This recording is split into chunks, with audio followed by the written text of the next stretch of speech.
Today we're talking about the Trump presidency, but probably not in the way you're used to. We're not just going to rehash the latest headlines. We're going to ask a much bigger question. What if we're all watching the first draft of history being written, right now, in real time?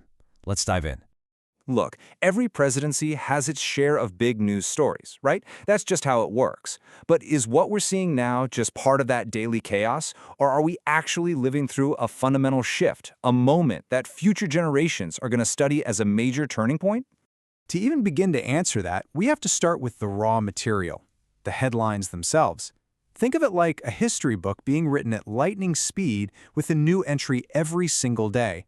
And some of those entries, well, they've been pretty extraordinary.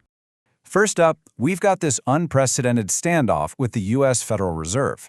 We're talking about a direct challenge to the institution that underpins the entire global financial system. The goal?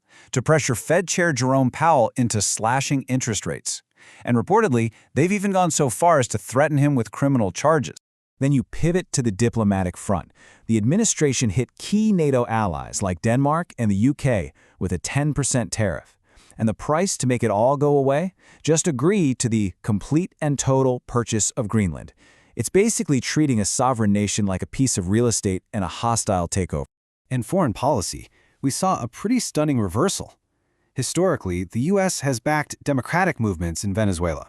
But now, the administration has endorsed Delcy Rodriguez, a sanctioned official from the autocratic Maduro regime, even calling her a terrific person.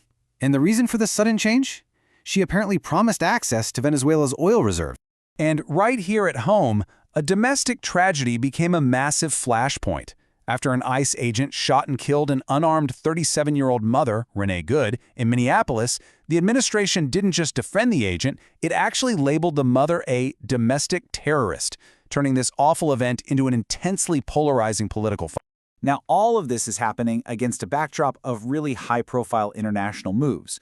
You've got a so-called Board of Peace for Gaza, you've got mixed signals being sent to protesters in Iran, and critics are looking at this and saying, this feels like classic external adventurism, a way to distract everyone from problems at home.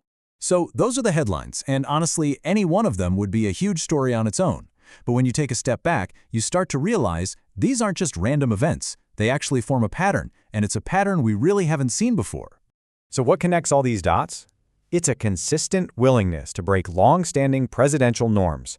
Threatening the Fed shatters the unwritten rule that a central bank must be independent to protect the economy. Using tariffs to try and buy a country? That just blows up diplomatic norms between allies. Backing an autocrat for oil throws away our foreign policy norms about supporting democracy. It's not just about the policies, it's about tearing up the rulebook on how things are done.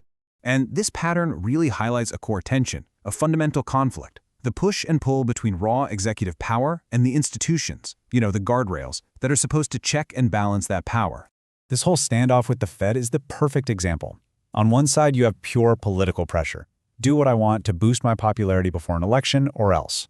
But on the other side, you have the institution itself, with Jerome Powell basically saying, sorry, no. My job is to base decisions on economic data, not politics, to keep the entire global financial system from falling apart. And the stakes could not be higher. This quote from economist Alan Ahern just nails it. What he's saying is, if global investors, the bond market, ever lose faith in the Fed's independence, they will flee, they'll panic. And experts warn that could trigger the mother of all global recessions. You see, the bond market is one guardrail that can't be intimidated by tough talk. And here you see a clash with another one of those guardrails, a free press. When an Irish journalist asked the White House press secretary a tough but legitimate question about the legality of the Renee Good shooting, the answer isn't a legal argument, it's a personal attack. You're a left-wing hack. It's a way to discredit the question itself, and in doing so, weaken the role of the press as a check on power. This kind of clash is part of a much bigger strategy. And it brings us to the next piece of the puzzle, the deliberate use of spectacle, of drama, to control the story and distract from other things. So, why create all this drama on the world stage? Well, this number right here might be a clue. Trump's approval on the economy had fallen sharply, all the way from 51% down to 39%. As Senator Tim Kaine pointed out, creating a big, dramatic international crisis is a pretty effective way to change the subject when voters are starting to worry about the cost of living. And the spectacle itself is often just pure chaos. Take the situation in Iran. One minute, the president seems to be encouraging a full-blown uprising. A few hours later, that message gets watered down. The result? A whirlwind of headlines, international confusion, and no clear strategy. It's basically foreign policy as a reality TV show. But nothing captures this dynamic more than this single, absolutely surreal event.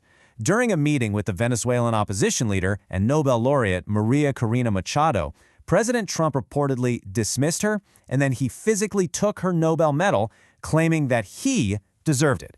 It's the ultimate performance, where the symbol of an achievement becomes more valuable than the achievement itself. So let's zoom all the way out. The headlines are chaotic, the old rules are being tested, and the spectacle is non-stop. So how is history going to make sense of all this? What would that final draft actually say?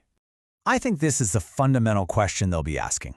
Will future historians look back and see this as a stress test, a time when the guardrails of democracy were bent, but ultimately didn't break? Or will they see this as the actual breaking point, the moment those institutions started to fracture for good?